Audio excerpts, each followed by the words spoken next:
Okay, the stream started. We're going to get a couple of more platforms up and running here over the next few seconds, and then we'll start, everybody.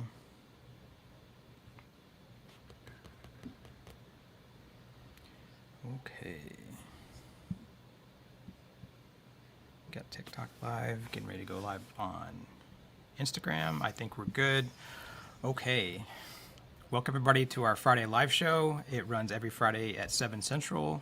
I'm your host, John Lawyer, and my background's as a soldier, turned spiritual seeker, spent years in the desert, and now I'm really just trying to have conversations with people and explore different journeys, different paths, so that we can kind of all have more open minds about what spirituality is and go from there. So each week we have a different co-host. I'm honored to introduce you to Gabrielle Pimstone. She's an energy master and coach. And throughout this live stream, we're going to have Gabrielle's link scrolling across the screen. It's going to be a link to her 28 Days to Healing Energy and Immersion. And instead of giving her biography, I'm going to pass it over to her and let her introduce herself. Welcome, Gabrielle. Hey, thank you so much for having me, John, and hi to your audience. I am in the future. I'm based in Australia. It's Saturday morning, and it's really great to be here. So thanks so much for having me. I really appreciate it.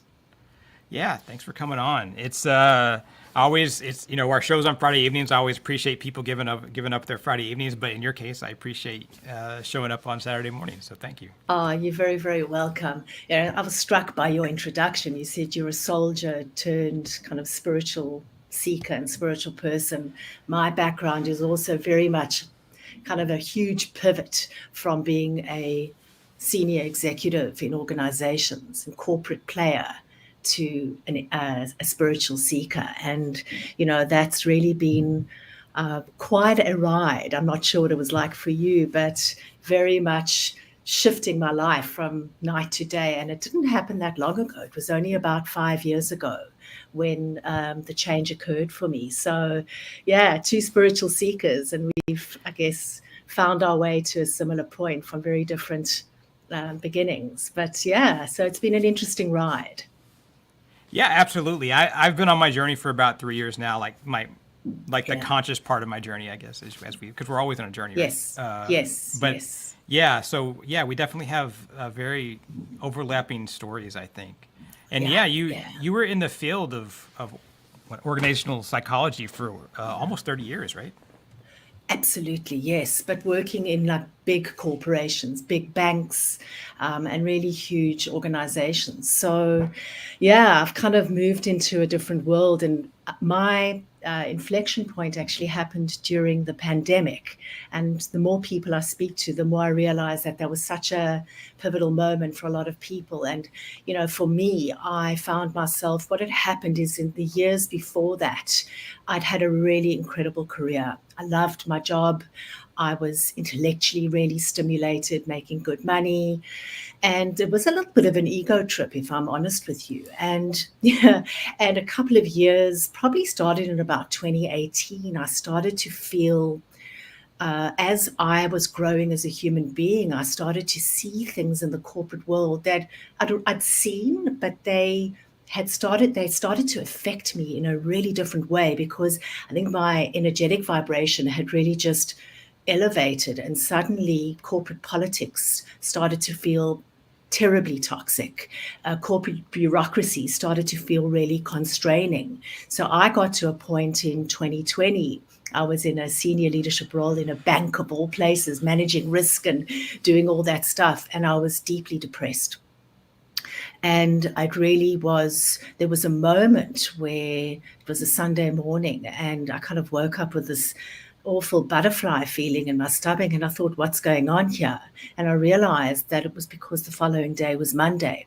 And even though I didn't have to physically go into the office because it was still the pandemic, the mere thought of dialing in and getting onto a Zoom call really started to fill me with dread. So there was a moment where and I guess we all have those catalysts in life, where I said enough and started to make very different decisions and get onto the path where I am now. And I've never looked back.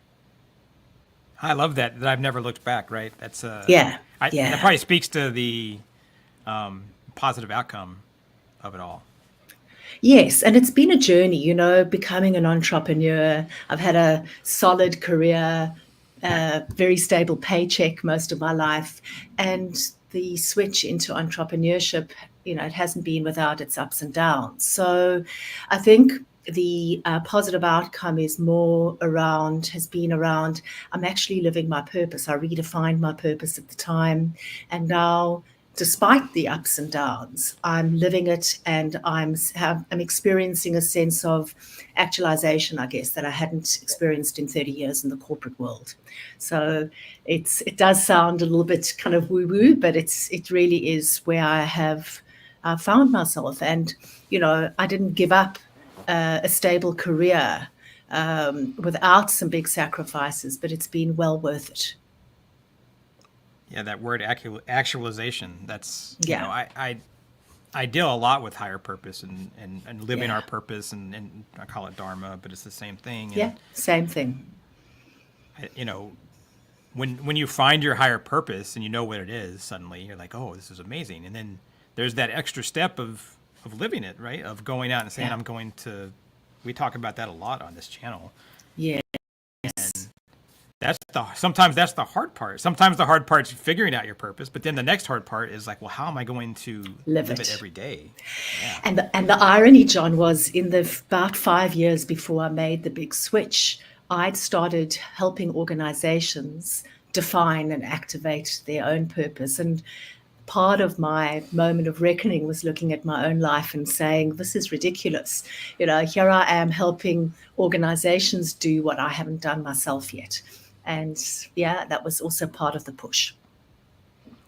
I think people can really take a lot from the idea that there is an element of sacrifice that comes with deciding that you're going to go live the way that you want to live, the way that you Yes. need to live, and that Yes. there is a leap of faith involved with that, and that Yeah. it's scary, but so many good things can happen from it. Yeah, I mean, almost as you're talking, I'm thinking there's that quote. I don't know it. I might be butchering it, but there was a fork in the road, and I took the path less traveled. It's that kind of feeling where, Yeah. yeah, it's uncharted territory. And for me, what's been really interesting is there's been a whole lot of healing for my more extended family, because I've done a lot of the intergenerational healing in this journey that has actually benefited a bigger system. And that's been part of why it's been so wonderfully gratifying for me. So being part of huge organizations and Yeah. operating at kind of higher levels of them, and seeing how the organization runs as kind of its own entity, and then seeing how people within that operate. How do you think seeing that, like the intricacies and the depth of, like, I guess the rat race, like the everyday, how is that kind of informed, like where you go now with your working with clients and with energy, and how does that Yeah. translate? Well, a lot of my clients are from the corporate world. That's how I started my business. So people who'd worked with me in my other guys, who knew me, trusted me, actually became clients in this business. And so it's fascinating for me working with people who were, I was trapped. We all live in this invisible spiritual prison. It's a prison of the mind, of course, where we actually have freedom, but things keep us trapped. And a lot of the corporate clients that I deal with, it's difficult for them to step away from their current reality, because they are breadwinners, and there are some very practical things that they have to take care of. But also, it's really, I guess, a lot of the work that I do is to help people untangle their identity. And for a lot of them, it's, there's an identity around being a corporate player and being successful in corporate. So that's a lot of the work I do, and it's being one step away from it, fascinating for me to be coaching people, I guess, on something I know so intricately myself, which is, stepping into a pretty toxic environment day in and day out. Corporate politics is brutal. And so, yeah, it's been interesting looking at the dark underbelly of organizational life from a slightly removed perspective, but also with loads of empathy because I've been there myself. Yeah, Yeah. being able to have that perspective, that empathetic Yeah. approach. Yeah, Correct. Correct. you talk about us being kind of in a prison of our own making, our own mind, right? And it's almost, I love that thought of that. There's this like two-dimensional wall in front of us, right? That's just a single wall, but there's nothing attached to it around it. It's just right in front of us, and if we move a few meters left or right, Exactly. suddenly we're not in that prison anymore, right? That's exactly right. And I often talk about that. It comes from a Rumi quote. Why do you stay in prison when the door is so wide open? And that's what you say. If you step a few meters to the one side or just, really just make a different choice, freedom is really just a decision away. And it does sound cliched, but it took me, 50 years to really get that. And that's what finding my purpose has been for me, stepping away from an invisible spiritual prison. And part of that prison for me was how I defined myself. It's been a huge work at an identity level, and, working through traumas that have really kept me stuck in unhelpful thought patterns of thinking, feeling, and behaving as well. And that's the work that I'm doing now with my clients. How do you get out of those walls? How do you step out of that prison, whatever your prison is, and really find freedom on the other side? Yeah, freedom. You said something that really kind of lit my brain up, and it was that you help people untangle their identity, Yes. which seems like a really beautiful description because there's so much within us that we don't even know is there because it is so tangled up, right? Yes. And, for me, I'll talk about my own journey. I lost my father when I was 9 years old, and I never really processed the grief until much later in life. And I was a very rebellious young woman, very rebellious teenager. I was an angry child, and that became the label. My family, I was the angry child in the family, friends, even at work, I was the feisty one. And that was actually a really interesting part of my identity to let go of. I mean, the question was, who would I be and what would I have to face into if I wasn't the angry child? And, it was actually, that was the trigger for me to really look at my grief and loss and vulnerability, but letting go of anger, which you think, oh, that should be an easy thing because that's not a helpful pattern.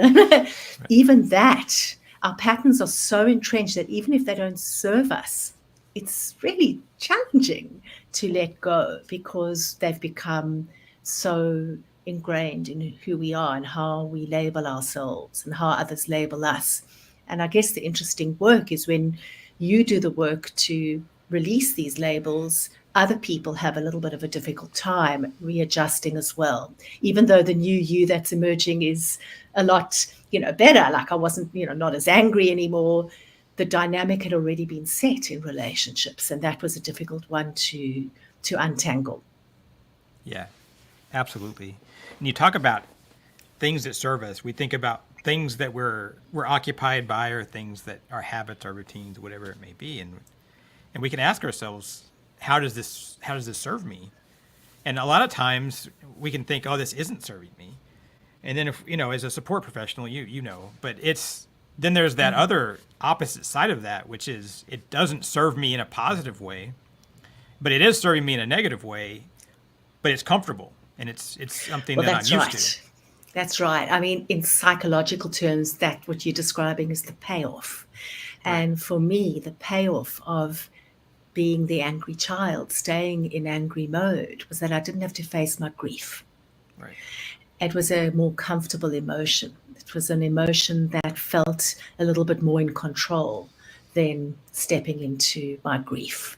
And so we all that's why we stay stuck as well. There's a payoff. We've developed these personas, these are parts of our identity that, as you say, don't even serve us.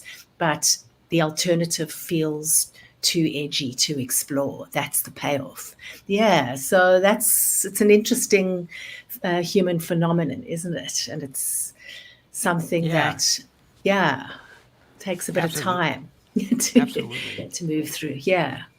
And I'm actually interested in talking about the stuckness here in a second. But before that, I try to ask every guest, when it comes to spirituality, what is it to you? I'm interested in what spirituality is to each person. I'm always interested. I get different answers. Yeah, I mean, it's definitely not religion because I wouldn't be Right. spiritual if it had anything to do with form or religion.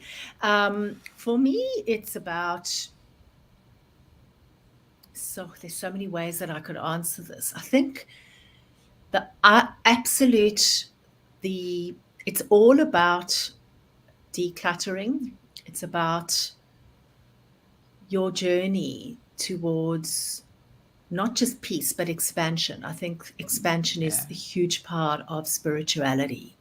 That, in order to find peace or joy and all those emotional states, you've got to elevate. And I think it's about expansion. Yeah. That's a lovely definition. And that There's kind of no goes way into, around it. You've got to, yeah, you've yeah, got to it's, do the work. yeah. You definitely have to do the work, right? That's really Yeah, important.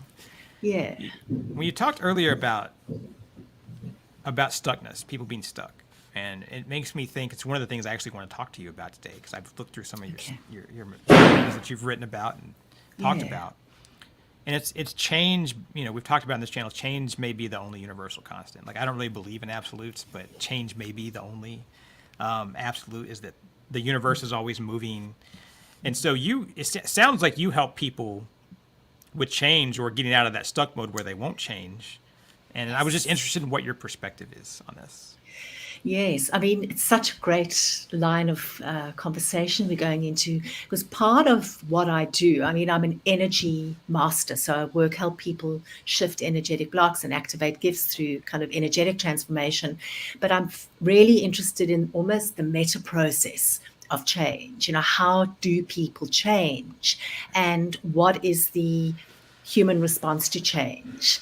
And in many ways, there are some very common things that we all come up against when we're going through a process of healing or transformation. I mean, the first challenge is getting off the starting blocks. We've started to touch on that a little bit earlier.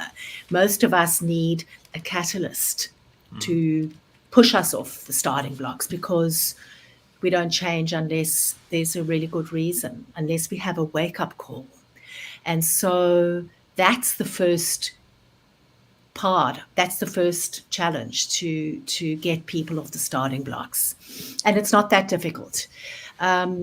And there are different ways to get off the starting blocks. Most of us wait for a crisis to hit, but one of the things that I teach people is you change from a place of pain or you change from a place of insight. Sometimes you have a really an aha moment, and that's enough to get you off the starting blocks. So I try to get people into a place of learning where they don't have to feel a crisis to start a process of healing, where they have a moment of wow, like almost a pull rather than a push.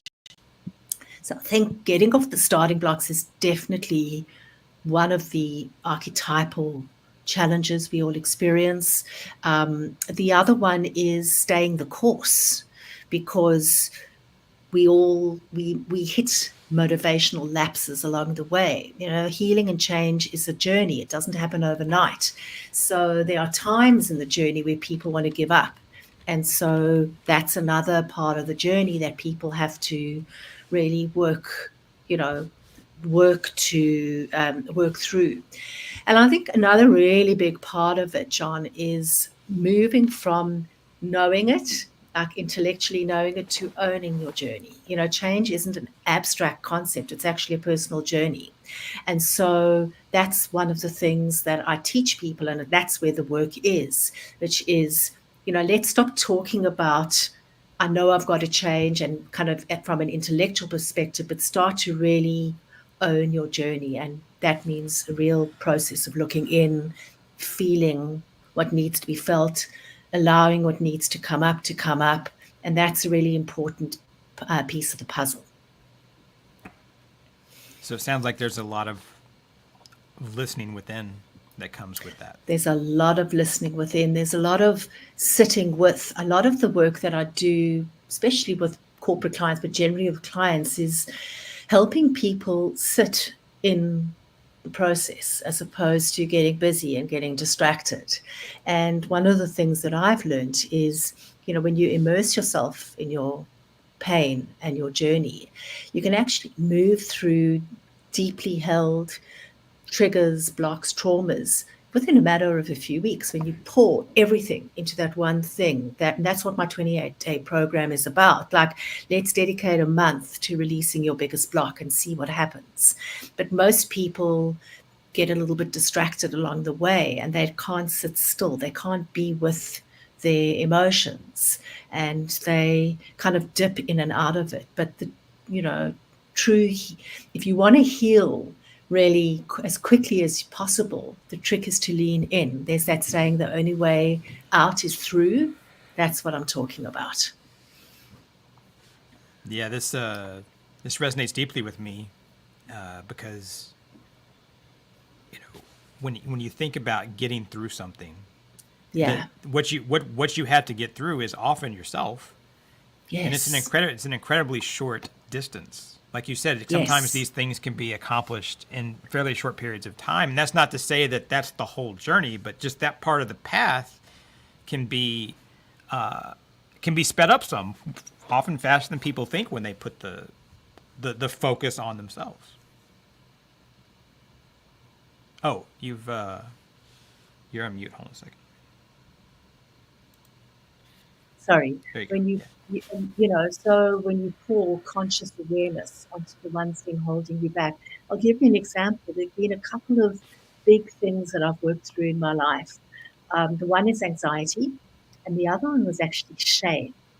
And for both of those aspects of myself, it took about 21 days of just sitting with it, being with it, dreaming about it, working with my dreams, and just being in that particular life lesson.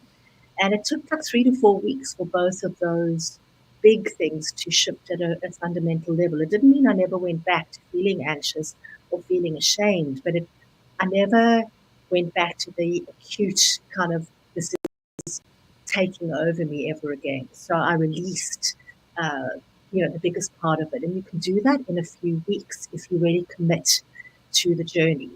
And committing to the journey for me was, I work a lot with my dreams. So every night, working very intentionally, asking my dream a question about that particular wound, waking up, documenting what came out of my dreams, doing a meditation on it, watching my energy. And every time I started to feel a dip or triggered in any way, really kind of going into it, sitting still and witnessing myself in the process. That's for me what the work is about.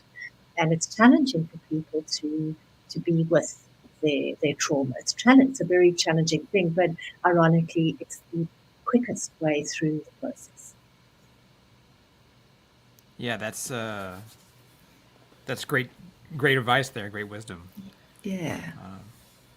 You talk a lot about the journey, and I obviously that resonates with me again because for me the journey is what this whole thing is all about. This great kind of adventure that we're on, right?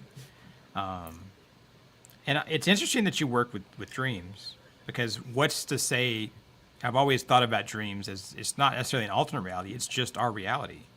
It's our reality when we're not conscious in this reality that we occupy in the waking reality, right? So Yeah. it's interesting that you do that work because it's our subconscious, our reality is so important in who we are. So I find it really interesting that you work with dreams. I work with dreams a lot. It's actually, I've been doing it since I was 8. When I woke up, I was about 8 years old. I woke up in the middle of the night. I had a terrible nightmare. I actually still remember the dream in graphic detail. And I was young. I turned on my light and I took out my journal or notepad, I can't remember. And I actually sat on my windowsill and I documented everything. I was trying to work out what had happened, and I tried to make sense of my dreams. And that started a lifelong practice for me.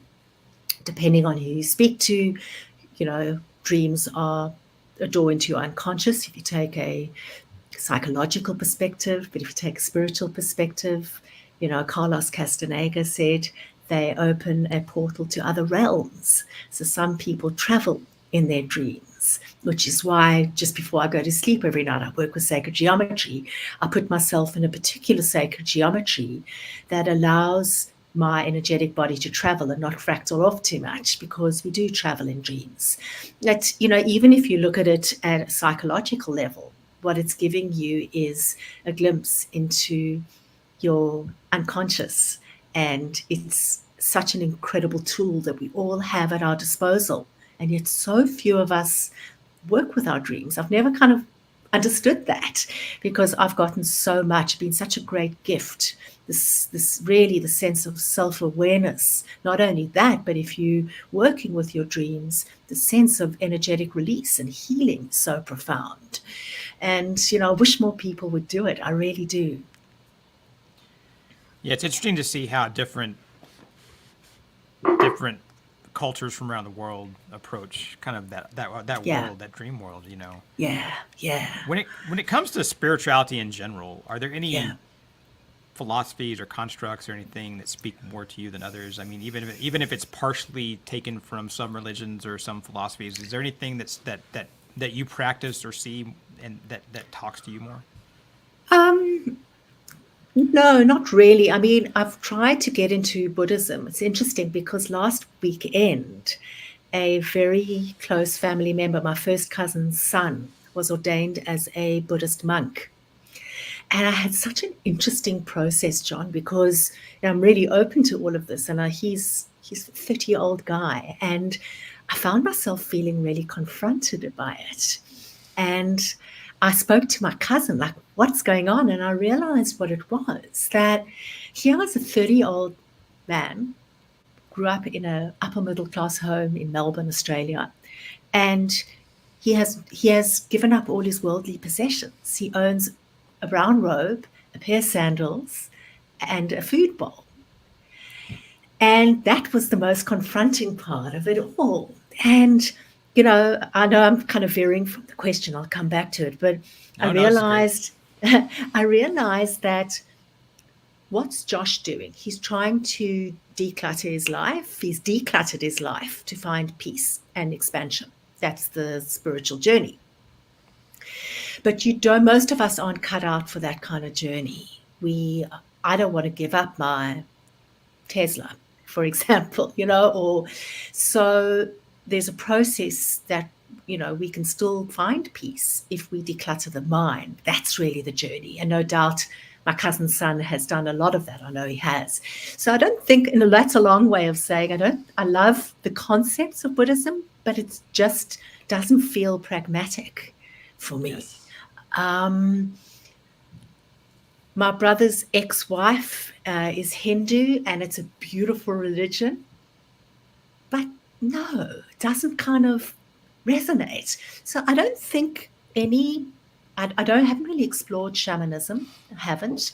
But what I work with is non-denominational, and I work with sacred geometry that cuts across religion. So there are specific geometries, I guess, that can be traced back to Hinduism, Hinduism. There are some that can be translated back to the Jewish faith. There are some that can be translated back to ancient Egypt. It really just transcends. And so I'm, I guess, a lot more comfortable working in a non-denominational way. And that also helps my clients because I'm not bringing any dogma into the healing process. You get to pick and choose. No, that's it's a wonderful approach. I'm an omnis universalist, so I'm a very non-denominational approach to Yeah. religion, Yeah. spirituality, philosophy, Yeah. self-help, whatever people want to call it, right? Yes. It goes by many names, and they're all It valid. goes I by think. many names. Yes. And Yes. and I like your description of your friend's son and that path to Buddhism, and that's what works for them because that's what speaks to them, and that's Yes. where they have room, like you said, for expansion. And I often say on my YouTube channel, I say, you know, most of us aren't going to be a monk living in the Himalayas. So No. how do we live spiritually every day? And Exactly. that Exactly. all it has to be, and you said it, really, it's just the spirituality of ourself. It's just the whatever works, whatever speaks to us the most. Yeah. And whatever elevates us, expands us, raises our frequency, all of that is, yeah, and there's so many different paths to get there. So, yeah, it was just interesting watching this young man who'd given up all his worldly possessions, who'd given up sex, I can say that. And it's quite a commitment, but it doesn't mean that we have to give we don't have to make that kind of sacrifice. I know we spoke about sacrifice earlier, but we can find our own expansion and peace it's an inside job as opposed to what he's done. Like I'm just not cut out for that. When you talk about sacred geometry, can you kind of tell the viewers what sacred geometry is so they kind of have an idea, Sure, point of sure. reference?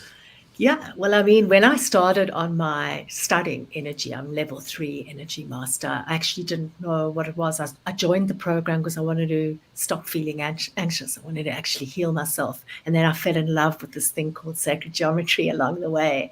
So, what it is, the easiest way to put it is if you go into nature and you have a look around, you're going to start to see these perfectly proportioned divine ratios, these patterns all through nature and including in the human body. If you just look into the center of a flower, if you look at a snowflake, human DNA is an octahedron. The cells are spheres, and there are very complex patterns all the way through nature as well. They're not there by chance, they're there by design. And they are energetic patterns that can be found in nature, and each of them houses or holds a particular energetic frequency, and energetic codes, I guess, that houses a particular frequency, and each of them can be used for different purposes. So there are sacred geometries, for example, that you can use to protect, as I said earlier, to protect your energetic body. If you astral project, to stop your body from fractaling off. And you can time travel. There are other sacred geometries you can use to really heal at a kind of total forgiveness level. There are geometries that you can use to work with physical ailments and so on and so forth. So because they house a particular codes, universal codes and frequencies, they can be used for healing. So when I work with them, it's difficult to explain, but initially you build them. So you familiarize yourself with the pattern, and then you build it with your hand, and then you typically hold it in your hand, this invisible energetic structure. But when you start to get more advanced, you can just do it through intention, because you can feel into the frequency of the geometric structure. And what you do is you either put it into your energetic body and expand it from within, or you can put it around you and it can encase you. And so I do that. And then some of them are very, very advanced, which means that my clients haven't expanded enough energetically. So I'll house the energy of that for my client and channel the energy for them if it's too potent an energy for them to house. And I know as I'm talking, this sounds way out there and quite difficult to understand, but that is honestly the simplest way that I can put it. It's an energetic structure and pattern that has healing properties. Well, thank you for that. That's one of the best descriptions I've ever heard of Oh, sacred wow. geometry. Okay. It's really Okay. easy to understand. So, Yeah. I mean, the way you can think about like a pyramid is it's a simple geometric geometric shape. It's divinely proportioned. And actually, the pyramids are, if you look at the Sri Yantra, it's got multi-geometries, lots of pyramids in there. But if you just look at a pyramid in and of itself and think about the pyramids in Egypt, pyramids are often used for protection. That's one of the ways that you can use a pyramid, the geometric structure. And they did some really interesting research. They put food in a kind of a pyramid structure and a non-pyramid structure. And the food that was actually in the pyramid structure lasted significantly longer than the other food, which went off.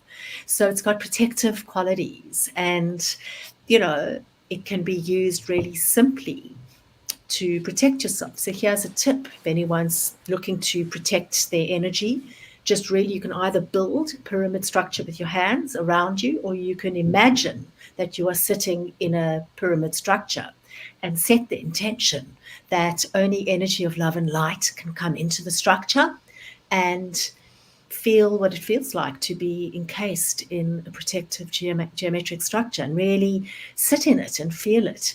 And there are simple things that we can do with sacred geometry. You don't have to be an energy master for. Right. You talked about setting your intentions. I Yeah. hear this come up. Almost all the time, in whatever spiritual philosophy I'm kind of studying at the time. It seems like setting your intention, being aware, is so important to being able to have success in whatever you're doing, whatever approach you're going for. Yeah.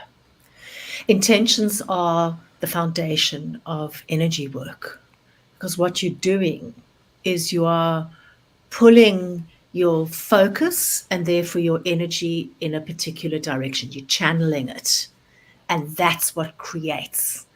So before you do anything, we always set an intention. And what that's doing invisibly is it's just channeling your energy in that path. And that's the power of intentions. And I teach people that there are different tricks, there are different ways. And intention isn't just setting a goal, it's really aligning your thoughts and your energy in a particular way. And it's a skill. It's a real skill. And part of the skill of setting intentions, which a lot of people find challenging, is the surrender part. And that's why when we set intentions, we always include words like "in the highest good of all." Because what you're doing, you're setting an intention, but you're leaving it up to the universe to work out, what's best. What's the best healing that's, you can set an intention: I want to heal the root of my anxiety in this healing, for argument's sake. The universe might think that there's actually something you'd benefit from even more if you did it. So in the highest good of all is that act of handing it over to a higher power. And it's a huge part of setting intentions. Like you said it, you focus, but you've also got to be prepared to let it go. Yes, when we kind of set the intention for what we're putting out into the universe and what we might expect to get back, it's amazing things happen, as we know, with whether you call it receiving energy or manifestation or law of attraction. It's all it's all wrapped up in a very similar package, depending on how you see it. Yes. And we are energy, right? And there's energy, everything's energy. And we know, like you were talking about, if we're not intentional, if we're not aware of it, we're just walking around and our energy is coming at us. We're releasing energy, and we don't have any, if there's no boundaries or limits set, then it can be a little chaotic, and our life ends up being chaos. It can be very chaotic. It can. I mean, we've got porous energetic cords that come out of us that we can't see. It doesn't mean they aren't there, and they connect us to people in the world around us. Constantly, they send out and they receive energy, and we're doing that exchange, I guess, all the time. And so we have to be very mindful. One of the things I teach people is how to be mindful of their energetic frequency moment by moment. And, and really to tune in. I had such an interesting experience this week, and I wanted to share it because it really is, talks about what we're discussing now. I was very low. My vibration was low. It was very low at the beginning of the week. And I realized actually that low vibration had been creeping up on me for a few weeks. And I was really in a bad way. It must have been about Tuesday or Wednesday. And I did a process and I channeled, and I realized that I am, and I didn't know this, it's crazy that I didn't know it before now, but I'm an energetic empath. Now, that doesn't mean I feel more empathetic towards people. What that means at an energetic level is that I don't just feel other people's pain more acutely, I actually take it on as if it's my own. And I've always been, big into animal rights and animal welfare. I've stopped eating meat as an 11-year-old, and I focus on the suffering of animals and I hold the space. And I realized like all of that's been bringing me down. I unfollowed about 50 social media accounts this last week. So, there are a lot of people I work with actually are empaths. And now I really get the burden. There are a lot of us that are energetic empaths, meaning that we interact with somebody else, and we actually take on their suffering on behalf of them, and we don't know how to transmute it, so it just sits with us. And the other person walks away feeling a lot better, but you go into this downward spiral, and managing energetic boundaries becomes both a skill and a gift if that's something that you face. Yeah, this is really important for people. I really hope that the viewers and listeners really take this to heart, because it's what we attach ourselves to, or what other people have attached to us that we allow to be attached to us, are these critical things. They kind of make up who we are, and they can change us every single day. And if we're not aware of it and we don't know it, then it's just happening to us, and we're allowing this to impact our heart and soul and our mind and our body, in really Yeah. like deep and meaningful ways. Very much so. So if you feel like you could be an energetic empath and you holding someone else's energy, so the really important question to ask yourself is this really mine? It's a simple question, but what it does is it helps you differentiate between what is really whether it's yours or whether it's somebody else's. And you'll often find that it is somebody else's. And if you take this a little bit deeper, you could be carrying stuff on behalf of your ancestors or prior generations or family. And so it's a really simple but very profound question to ask. And we've talked a little bit about releasing and letting go. We'll get into that here in just a minute, because I'm definitely interested in Sure. that. But Sure. one of the things that is also important is being grounded. I talk about that a lot on my YouTube channel. Yeah. And you're a support professional, energy worker, like you. And so it seems like being grounded probably is really important for you as an individual, but also important for you to convey to your clients, people that you're working with. So Yeah. Yeah. how do you stay grounded yourself? Like, what are the things that you do? Well, initially, I used to do a lot of that grounding activity, and I don't do it so much. Actually, I do it in a nanosecond now. Actually, I'm doing it, but in a nanosecond. So what I teach people is, what I used to do a lot of, imagine cords, roots coming out of the bottom of your feet and going deep, deep, deep into the earth through layers of the earth's crust until the cords reach the crystalline core of the earth, that hot place. It's transmuting energy. They wrap around the core. And as they wrap around, you feel yourself becoming sturdier. And then what we do with intention is we then bring the earth energy, Mother Earth energy, through the cords back up through into our feet. And we fill ourselves up with this nourishing earth energy. And that's very, very grounding. So that's a very practical tip.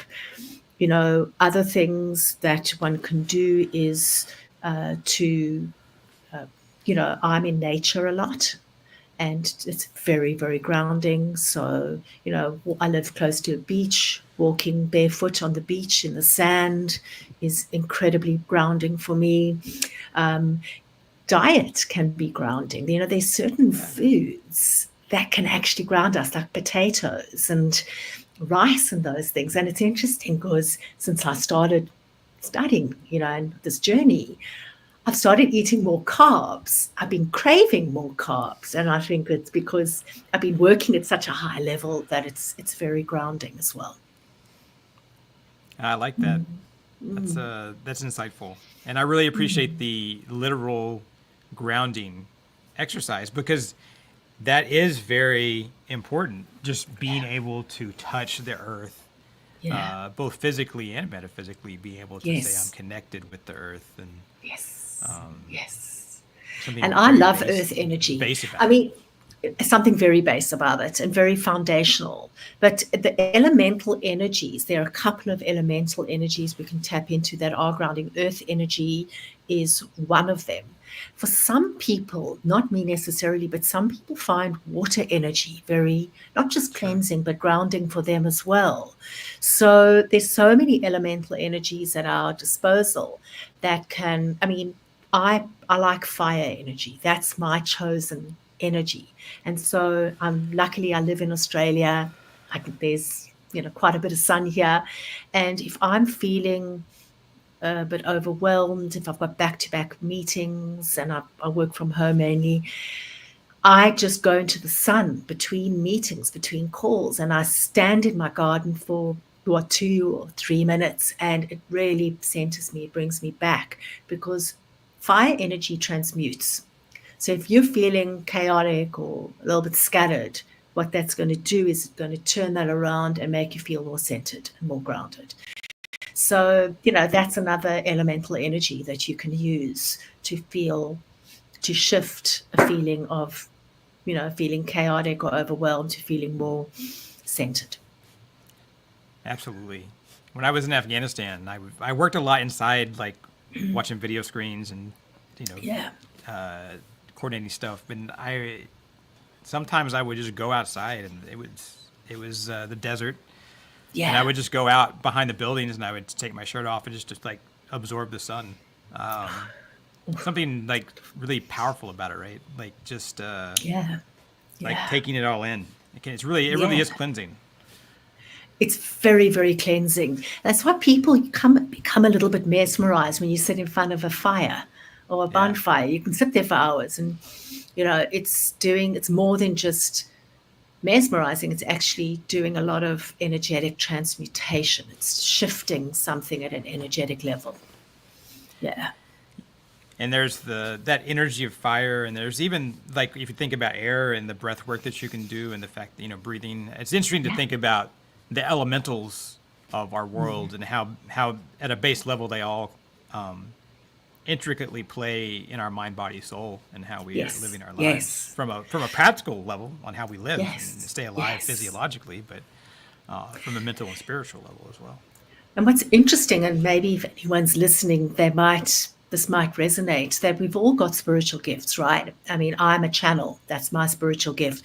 But for some people, and you don't know this, that being able to work with elemental energy is a spiritual gift. I've got to call upon the fire energy, but for some people, they can just work with it very much more intuitively. And if that sounds like you, it's a gift, and it's worth cultivating that gift, the elementals. You talk about gifts that we have, and that kind of gets into a little bit of intuition. And so I'm interested in Yeah. I'm always interested in intuition, because it's almost that language of the universe and how we talk to the universe or let the universe talk Yeah. through us. So I'm interested in how Yeah. that comes to play in your energy work with people. It comes to play a lot because I'm an intuitive healer and an intuitive worker, and a number of people that have come to me have wanted to activate their spiritual gifts. That's why they've come. But what's interesting about intuition It's not as mystical as it sounds.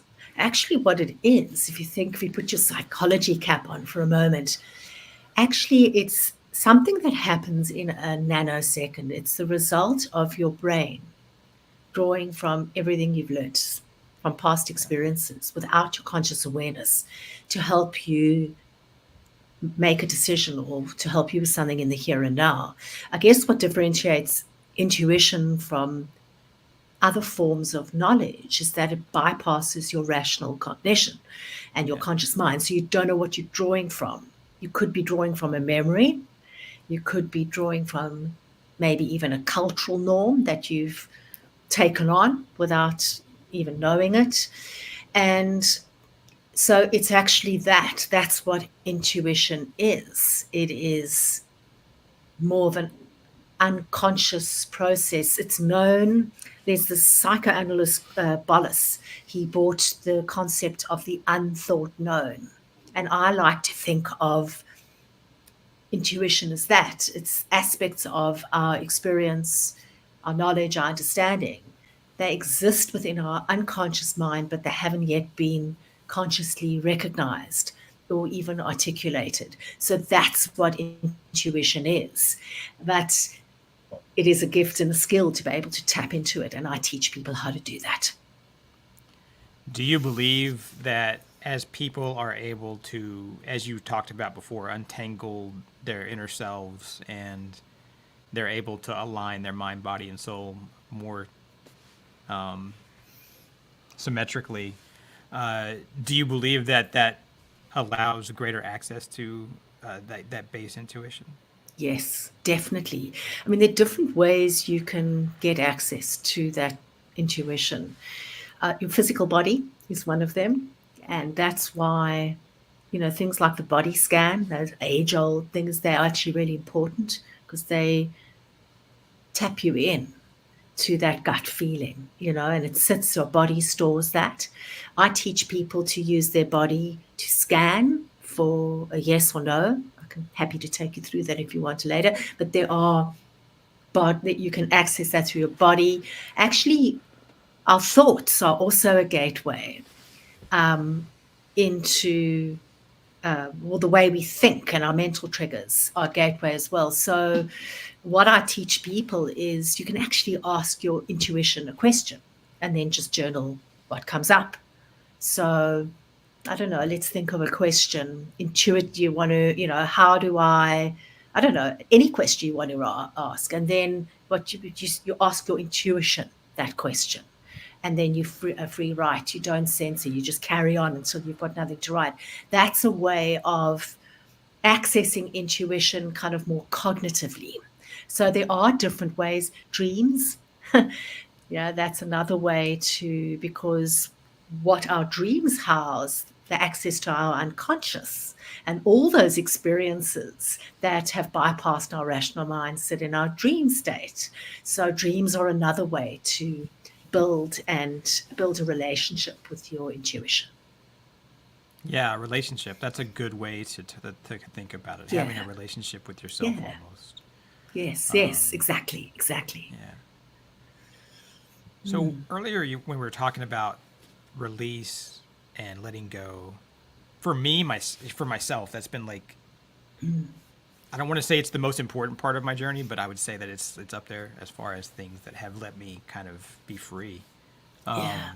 And so, how does that come into play with your energy work and in your life?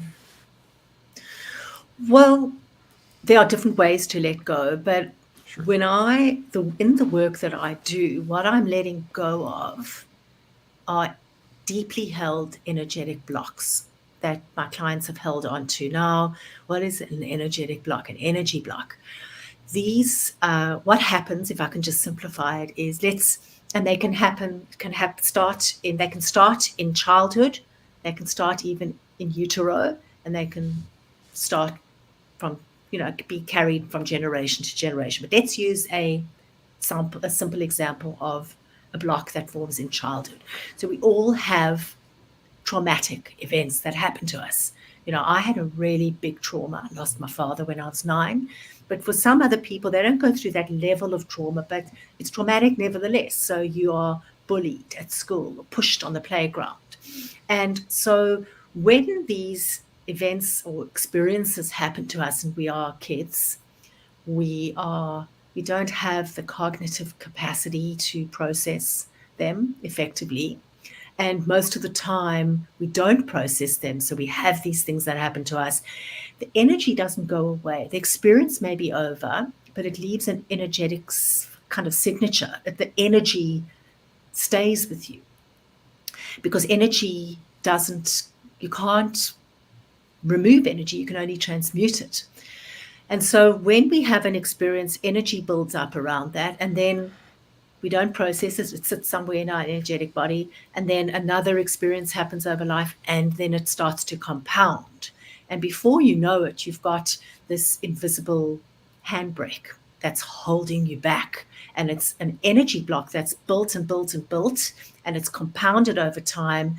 And now it's sitting somewhere potentially in your chakras. And if it's a really big block, it can find its way into your physical body even. So when we've got these energy blocks, we find ourselves in repetitive patterns in our life. So I'll use myself as an example. I had my energy block was all around, because of my dad's death, the fear of loss and grief and serious anxiety. And I never dealt with it. And it then started, like its tentacles started, infiltrating into all areas of my life. So part of the healing journey was to find the inception point of that energy block. Where did it start? And to release the root of the energy around that cycle, that pattern. And sometimes when I'm doing my work, I find the root in childhood. Sometimes I found it in utero, so like somebody's mother would have had a traumatic experience and that energy was passed on to them while they were in utero. And sometimes it's transgenerational. And the geometry that I use allows me to travel across the timeline and find that inception point and release it. And I know which part of the energetic body I'm releasing it from, but I also, some of the time, I know exactly the incident. At other times, I have a general feel of the incident. And so I'm releasing the root of the root, the energy where it all began, that's been playing out your whole life or across generations. That's the simplest way that I can explain what I mean when I say release. Of course, there are other ways to release, but I'm talking about releasing these invisible blocks. Right. No, that's a really good description, and it's really neat to be able to Yeah. talk to someone about releasing, letting go, specific to their niche. Yeah. Yeah. Because like you said, there are so many different ways So many to be different able to, ways. yeah, to let go. But John, what I will say, and I'm probably not saying this from an objective place, a little bit subjective, but I worked in the field of psychology for nearly Sure. 30 years, and then I found energy. And the reason why I'm so passionate about working at an energetic level is because you're going to the root of it. Your thoughts, your feelings, your traumas, your stories, your decisions, actually, all that's left is the energy around that. And so if you don't clear at the energetic level and you just talk about it, it doesn't really shift. It never shifted the dial for me. Let me put it that way. So talk therapy was a great ally for a long time. And what it gave me was a deep understanding of my triggers and who I was. And I knew my inner world really well. But I couldn't shift that anxiety. The dial shifting happened when I went back. Well, I didn't do it, someone did it for me at the time, and released the energetic root of what was keeping me stuck in anxiety. Yeah. It's Oh, that's powerful. power. That's a powerful segment there, and Yeah. I would encourage people to even rewind it and listen to that section again, because I think that it's really important. And it's not to denigrate talk therapy, because it can be very Not at all. useful. But talk therapy didn't fix me. It helped me. I probably wouldn't be sitting here talking to you today if I hadn't had a really good VA therapist who had Eastern modalities in her tool belt and stuff like that. But it didn't solve my problems. And when you look at energy, I think you can look at any. I spend most of my time studying religions and philosophies and spiritual constructs from around the world. Yeah. And from what I found, regardless of what you study, it comes back down to what you're talking about, which is some type of description of energy, whether it's chakras from the Hindus or whatever, which I think is an apt way to look at it, because, we're talking about possibly the oldest religion on the planet, if you're looking at the Vedic traditions there. Yes, And yes. there's a lot of wisdom when it comes to what they've written about the chakras and energy and everything. But that goes into that sacred geometry. It does. So Yes. I think that's a really important segment. Well, thank you. No, thank you. Yeah, I think so too. And I think, I was looking for a different modality in 2020 when I was in that dreadful job. And I was trying to, and again, this is not to denigrate talk therapy, because I still use it in my practice. People have got to understand what's tripping them up before you can release it. So that's really helpful. But what actually personally happened for me was I was feeling this in the depths of despair, and none of the tools in my toolkit were working anymore. I needed a different modality. Yeah. And I think for people watching too, that's part of what the journey is all about, is you're walking along the path until finally you come to a point where you see the tool that's presented to you by whatever ex-teacher, and it just makes sense. It just makes sense. One of my really close friends has found his tool. He does the Wim Hof breathing and those ice cold baths. And I could think of nothing worse at all. Just same. No, ice cold bath. No, I'm out. I'm out. I'm out. But it is hot right now, though. Ironically, it is hot right now. Like it's freezing, yeah. But he swears by it. And I can see how that shifted his world. There's no one size fits all when it comes to healing modality. And so I found mine, and I found a lot, my clients obviously like what I bring. Sure. But it's not for everyone. Yeah, I would definitely encourage everybody to check out the modalities that you're offering. Is there anything that we haven't talked about yet today that you definitely wanted to cover before we kind of get towards the end? No, like we could talk for all day. I could talk about this all day. Absolutely. I think we've touched on the big ups. We've spoken about energy blocks. We've spoken about protecting your energy, dream work, change. I think we've covered most of it. Intuition. Right. And I think the only thing I would say, one of the big themes that I work with my clients, cross-cutting, is the idea of letting go of control. That's a big one for people. Oh, surrender. Yes. I love that. Yes. I could shout that from the rooftops if I could. That is a great piece of advice. Yeah. it's a skill, and I've got a short course on it because I'm so passionate about it. But, and how do it's more than letting go. It is for sure. Embracing uncertainty. So letting go, if I think about that, it's like you're letting something out. But embracing uncertainty is letting something in, letting the unknown in. It's a very different process, and it's a big one. So it's a big. And we haven't really spoken about that, but that was just something I just would mention. I don't know where we're going with it. I appreciate that. If you're attached to control, you really are not embracing change. You're not embracing the flow of the universe. You're stuck. It is. It's a big block. It's a big block. Sure. Yeah. So that's just what I wanted to add. Thank you. That's really great. We've had your link to your 28-day program scrolling in the ticker this whole time, and you've got your website there under your name. Is there anywhere else you'd like to direct people to? I think the short courses are great because it's not as big a commitment at all, and they're very affordable.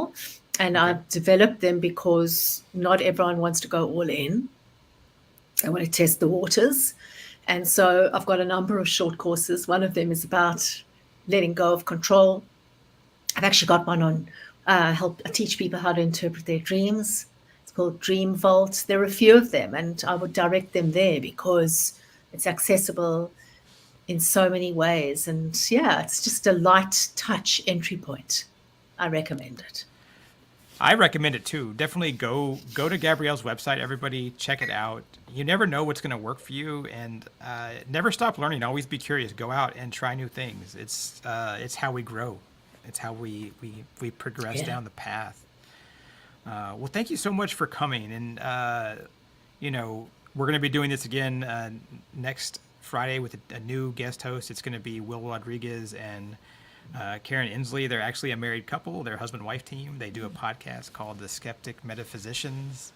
And they're actually just explorers of spirituality and seeing what it's all about. So they're not as skeptical as the podcast name indicates. So that should be fun. But you've been a joy of a guest, and I appreciate your time. And if you'll stick around just for a minute, we can end the stream here, and then we'll wrap up offline.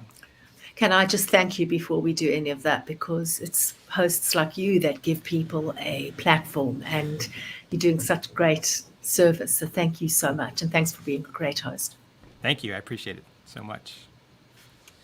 All right.